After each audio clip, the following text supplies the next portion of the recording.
আমরা যেটি দেখেছি যে এই সরকারের নানা উপদেষ্টাও কিন্তু বলেছেন যে সংখ্যালঘু যেই পরিচয়টা সেটি আসলে সামনে না আনতে, মানুষ হিসেবে আসলে নিজেকে পরিচয় দিতে, এবং হিন্দুদেরকে বিশেষত সনাতন ধর্মাবলম্বীদের ধৈর্য ধরার পরামর্শ দিয়েছেন। আপনাদের অবস্থানটা কি? এবং আমার আরেকটি প্রশ্ন থাকবে যে যেটি বলা হচ্ছে সবসময় যে নিরাপত্তা দেওয়া হবে, আস্থার জায়গা তৈরি করা হবে, সেই জায়গা তৈরির যে প্রক্রিয়া বা যেই চিত্র আমরা দেখব সেটি কি হতে পারে? আপনাদের কোনো ধারণা আছে কিনা বা আপনাদের কোনো মতামত আছে কিনা? আস্থার জায়গাটা বিশেষত সেটি কিভাবে আসতে পারে? অসংখ্য ধন্যবাদ আপনাকে। প্রথমেই আমি যে কথাটি বলবো, আসলে এই যে সংখ্যালঘু না বলে মানুষ হিসেবে দেখার যে বিষয়টি বলেছেন, এটিকে আমি পূর্ণ সমর্থন করি। এবং আমি যেটি বলতে চাই, আসলে এই সংখ্যালঘু শব্দটিকে আমরা উচ্চারণ করতে চাই না। আমরা এই প্রজন্মের যারা রয়েছে, আমরা যেহেতু বৈষম্যের বিরুদ্ধে লড়াই করছি, সুতরাং এই শব্দটিকে আমরা উচ্চারণ করতে চাই না, আমরা তাদেরকে মানুষ হিসেবেই সম্বোধন করতে চাই। আর দ্বিতীয় যে বিষয়টি হচ্ছে যে ইতোমধ্যে আপনি আজকেই প্রশ্নটি আমাকে করলেন, তার ঠিক 2 দিন আগেই আমরা কিন্তু এই ব্যাপারে কাজ করা শুরু করেছি। অর্থাৎ সংখ্যালঘুদেরকে কিভাবে নিরাপত্তা দেওয়া যায়, তাদের আসলে দাবিগুলো কি, এইগুলো শোনার জন্য কিন্তু ইতোমধ্যে একটি টিম কিন্তু ঢাকেশ্বরী মন্দিরে গিয়েছিলেন এবং সেখানে তাদের যত অভিযোগ রয়েছে বা তাদের যে দাবি রয়েছে সেগুলো কিন্তু ইতিমধ্যে আমরা শুনেছি। এবং তারও আগে কিন্তু যখন আমরা আসলে আমাদের যখন বিজয় হয়, অর্থাৎ আমরা যখন মূলত অন্তর্বর্তীকালীন সরকার গঠনের আগ থেকেই কিন্তু বিভিন্ন মন্দির, গির্জা থেকে শুরু করে যত ধর্মীয় উপাসনালয় রয়েছে সব জায়গায় কিন্তু ছাত্র জনতা কিন্তু সেখানে কিন্তু তারা কিন্তু পাহারার কাজে নিয়োজিত ছিলেন। অর্থাৎ আমাদের যে কাজটি সেটি কিন্তু ইতিমধ্যে চলমান রয়েছে এবং আমরা যেটি বলতে চাই, আসলে এটির ধারা অব্যাহত থাকবেন এবং তারা যে দাবিগুলো করছেন এগুলা ইতিমধ্যে আমরা তাদের দাবিগুলো মেনে নেওয়ার জন্য আজকে যে 4টি দফা আমরা দিয়েছি সেখানেও কিন্তু তাদের এই দফাটিকে আমরা উল্লেখ করেছি যে তাদের যে গ্রহণযোগ্য দাবিগুলো রয়েছে এবং যৌক্তিক যে দাবিগুলো রয়েছে সেগুলো যেন সরকার মেনে নেন, এটি কিন্তু ইতিমধ্যে আমরা আহ্বান জানিয়েছি বর্তমান অন্তর্বর্তীকালীন সরকারকে। এই হচ্ছে আসলে মূল কথা। আরেকটু যদি জানতে চাই যে সরকার, আপনারা আপনাদের পক্ষগুলো পরিষ্কার করলেন, আমরা শুনলাম যে আপনারা কমিটি করেছেন, আপনারা যাচ্ছেন, আপনারা আশ্বস্ত করছেন, সেটিগুলো আপনাদের পক্ষ থেকে, কিন্তু আপনারা দাবিও জানিয়েছেন যে এই দাবিগুলো করতে হবে। সরকারের আসলে কি করার থাকতে পারে? আমরা দীর্ঘদিন ধরেই দেখেছি যে এই সমস্যা বা এই সংকট কিন্তু সবসময় দেখি আমরা, যে কোনো ধরনের সরকার পরিবর্তন বলি, পট পরিবর্তন বলি, সব সময়ই দেখেছি আমরা যে বিশেষ কিছু জাতিগোষ্ঠীর ওপরে এক ধরনের আক্রমণ আসে, হামলা আসে। সরকার বা একটি স্থায়ী সমাধান বা একটি টেকসই যদি সমাধানের আস্থার জায়গা তৈরি করা যায়, সেটি সরকারের কি প্রক্রিয়া হতে পারে? তারা কোন জায়গাগুলোতে জোর দিতে পারে? আপনাদের যদি কোনো পরামর্শ বা মতামত থাকে। আমরা তো এই প্রজন্ম, আমরা আসলে গত 15 বছর ধরে একটি সরকারকে আমরা দেখতে পাচ্ছি এবং তাদের কার্যকলাপ কিন্তু আমাদের মুখস্থ হয়ে গেছে। আসলে মনে হচ্ছে যে তাদের কার্যকলাপ দেখে আমাদের মনে হচ্ছে এটি একটি রুটিন ওয়ার্ক এবং যেটি চলছে এটি সবসময় একই কাজ আমরা দেখতে পাচ্ছি। তো আমরা আসলে যেটি বলতে চাই যে আপনি যে বিষয়টি বললেন, মূলত নির্বাচনের পরে যে কয়েকটি 2008, তারপরে হচ্ছে 14 বা 2018, 24, অর্থাৎ ইলেকশনগুলোর পরে কিন্তু আমরা এই ধরনের কিছু কর্মকাণ্ড আমরা দেখতে পেরেছি, যার ফলে আমার মনে হয় যে যারা এতদিন ক্ষমতায় ছিলেন তারা আসলে তাদেরকে নিয়ে এই যে স্থায়ী একটি সমাধানের লক্ষ্যে তারা ভাবেননি বলে আমার মনে হচ্ছে, এবং ভাবলেও সেটি আসলে খুব একটা বাস্তবসম্মত নয় বলে আমার মনে হচ্ছে।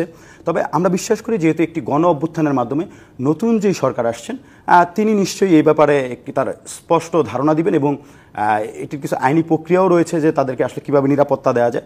সুতরাং আমি মনে করি স্টেক হোল্ডার থেকে শুরু করে যারা রয়েছেন সকলের সাথে একটি আলাপ হবে এবং অন্তর্বর্তীকালীন সরকারে যারা রয়েছেন সেখানে আমরা দেখেছি যে আসলে এই সনাতন অর্থাৎ হিন্দু ধর্মেরও কিন্তু একজন প্রতিনিধি, অর্থাৎ এই যে আমরা যে বৈষম্যের বিরুদ্ধে লড়াই করছি, সুতরাং সেখানেও কিন্তু আমরা সকল ধর্ম বর্ণের মানুষের অন্তর্ভুক্তি কিন্তু সেখানেও আমরা দেখতে পেয়েছি। সুতরাং আমি মনে করি যে সেখানে হিন্দুদের প্রতিনিধি হিসেবে যিনি রয়েছেন তিনিও এই ব্যাপারে প্রশ্ন তুলবেন এবং তিনি একটি স্থায়ী সমাধানের লক্ষ্যে অন্যান্য সকলের সাথে আলাপ করে একটি স্থায়ী সমাধান দ্রুত আসবে বলে আমরা বিশ্বাস করি। এবং আমরাও আসলে চাই না যে আমাদের এই দেশে আমরা সবাই আসলে শান্তিতে বসবাস করতে চাই এবং সমান হয়ে শান্তিতে এবং সকলকে সমানভাবে বাঁচার অধিকার আমরা দিতে চাই এবং আমরা সকলে একসাথে মিলে এই দেশকে এগিয়ে নিয়ে যেতে চাই। সেই জায়গায় আসলে এই ধরনের কোনো প্রতিবন্ধকতা থাকুক সেটি আমরা যারা বৈষম্যের বিরুদ্ধে লড়াই করছি আমরা কোনোভাবেই চাই না। এবং ধরনের বৈষম্যের বিরোধী আসলে আমরা বারবারই দেখেছি যে বিগত সরকারগুলোর আমলে আমরা দেখেছি যে এই ইস্যুটিকে, সংখ্যালঘু ইস্যুটিকে ভিন্ন ধর্মাবলম্বীদের যে ইস্যু সেগুলোকে রাজনীতিকরণের বা রাজনৈতিক হাতে হিসেবে ব্যবহারের যেই একটি প্রবৃত্তি আমরা দেখছি, সেটিরও অবসান চান কিনা? অবশ্যই, আপনি যে প্রশ্নটি করেন এটি অত্যন্ত যৌক্তিক একটি প্রশ্ন, এবং এই যেই কথাটি আমি বলেছি যে প্রতিবার নির্বাচনের পরে বা আগে আমরা এই বিষয়টিকে দেখতে পাই যে আসলে সামনে চলে আসে। সুতরাং আমি মনে করি যে যারা রাজনৈতিক স্বার্থ হাসিলের জন্য আসলে কোনো একটা গোষ্ঠীকে ব্যবহার করছেন কিংবা তাদেরকে কোনো একটা প্রতিবন্ধকতার সম্মুখীন করছেন, এটি আসলে অত্যন্ত ন্যাক্কারজনক একটি ঘটনা বলে আমরা মনে করছি। এবং একই সাথে আমরা যেটি বলতে চাই যে এটির একটি সমাধান হওয়া অত্যন্ত জরুরি, এবং সেটি কোন প্রক্রিয়া হবে সেটির জন্য আমরা অপেক্ষা করছি। ধন্যবাদ। পরের প্রসঙ্গে যদি আসি, আমরা দেখেছি যে আজকে যে অর্থ উপদেষ্টা রয়েছে তিনি সর্বপ্রথম মূল্যস্ফীতি নিয়ন্ত্রণের কথা যেটি বলেছে যে সর্বোচ্চ গুরুত্ব দেওয়া হবে। আমরা দেখেছি যে বিশেষত বেশ কয়েক বছর ধরেই করোনার সময় এরপর থেকেই আসলে এক ধরনের অস্থিরতা, এবং আমরা নানাভাবেই নানা সময়ে দেখেছি যে সরকারি দল সিন্ডিকেটের কথা উঠে এসেছে, দুর্বৃত্তায়নের কথা উঠে এসেছে, এবং বাজার পরিস্থিতি সবসময় একটা অস্থিরতা, যেটি বিগত কিছুদিনে আরও যেটি বিস্তৃত হয়েছে যদি বলি। সেই জায়গাগুলো নিয়ে আসলে সেই সর্বপ্রথমে আসে মূল্যস্ফীতি, যেটি একদম সরাসরি আসলে এক ধরনের প্রভাব তৈরি করে জনজীবনে। এইগুলো নিয়েই আমরা কথা বলবো। একটা বিরতির সময় গেছে, ফিরে এসে এই প্রশ্ন দিয়ে আপনার কাছে থাকবে, এবং এটি দিয়েই সাধুবাদ জানাচ্ছেন যে আপনারা বাজার মনিটরিং করছেন, আপনারা নানাভাবে সাধারণ মানুষকে সহায়তা করার চেষ্টা করছেন। এইটি আসলে কতদিন চলমান থাকবে সেটি একটি প্রশ্ন। আরেকটি প্রশ্ন হচ্ছে যে আপনাদের অর্থনৈতিক সংস্কারের কোনো পরামর্শ থাকবে কিনা?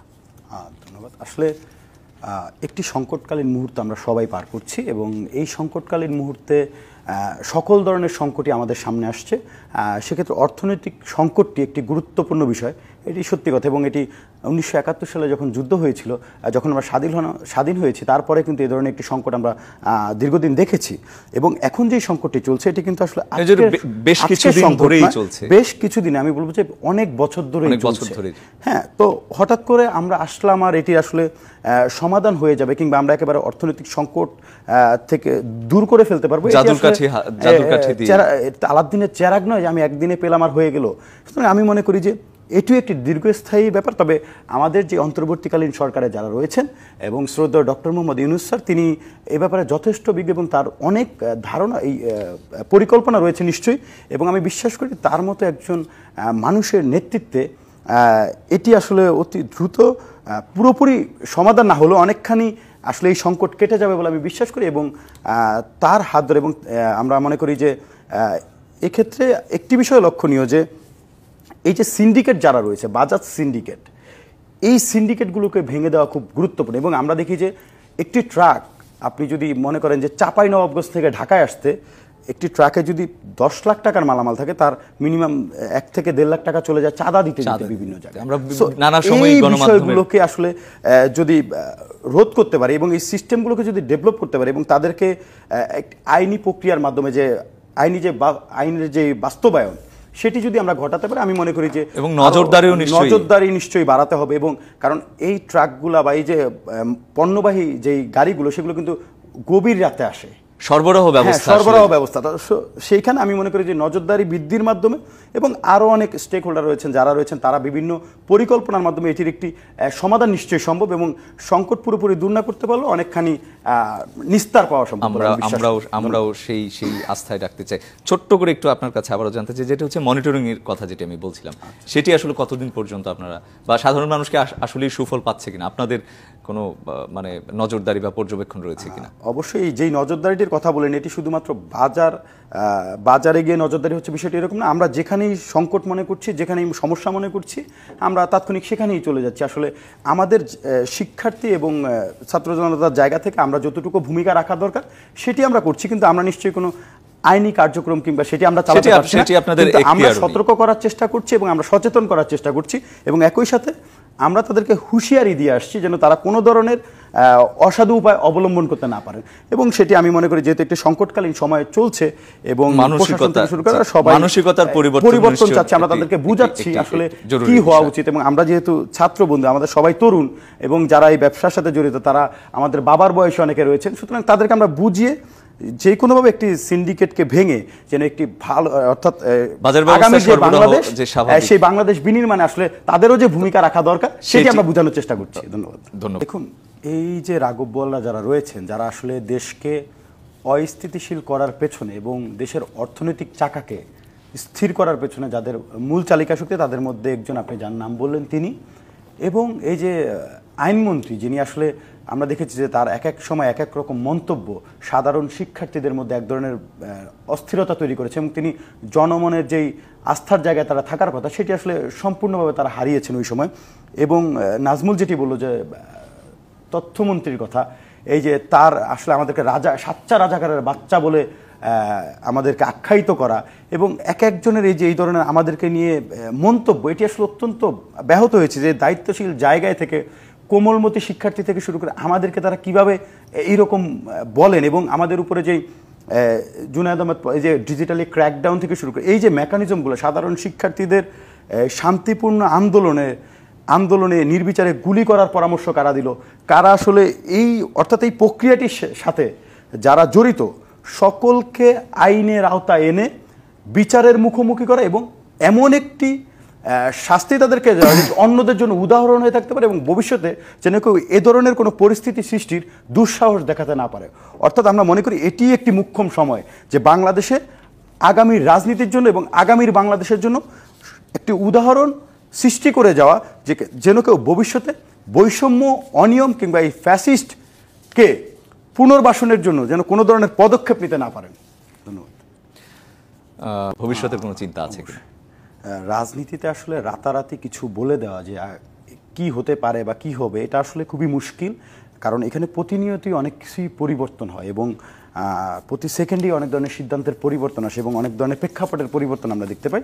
সুতরাং এখন আমার জায়গা থেকে বলা মুশকিল যে আসলে কি হতে যাচ্ছে, তবে আমরা যেটি ধারণা করতে পারি যেহেতু একটি সংকটকালীন মুহূর্ত পার করছে এবং অন্তর্বর্তীকালীন একটি সরকার আমরা ইতিমধ্যে গঠিত হয়েছে এবং আমরা তাদেরকে পূর্ণ সমর্থন দিয়েছি ছাত্র জনতা সবাই মিলে এবং আমরা তাদেরকে আস্থার জায়গায় রাখতে চাই যে যে সংস্কারগুলো দরকার সেইগুলো তারা অতি দ্রুত করবেন এবং এই সংকট থেকে উত্তরণ করে তারপরে আসলে একটি নির্বাচন দেবেন। কারণ একটি নির্বাচন এখন দিলেই হবে না, সেই নির্বাচনের আগেও অনেক সংস্কার নিশ্চয়ই সংস্কারেরও দরকার আছে এবং নির্বাচনের পরিস্থিতি কি এখন দেশে আছে কিনা সেটিও ভাবার বিষয় রয়েছে। এবং একই সাথে আরেকটি বিষয় আমি বলতে চাই, কে আসবে কে আসবে না সেটি আমরা আসলে চাচ্ছি না। আমরা চাচ্ছি যে এই যে রেজিম সরকারকে হটানোর মাধ্যমে আমরা আসলে যেটি চাচ্ছি, যারা ছাত্র জনতার হয়ে কাজ করবেন, যারা এই বাংলাদেশকে একটি আদর্শ রাষ্ট্র হিসেবে সারা পৃথিবীর কাছে তুলে ধরতে পারবেন, আমরা তেমন একটি সরকারকে এই ভবিষ্যতে প্রত্যাশা করছি।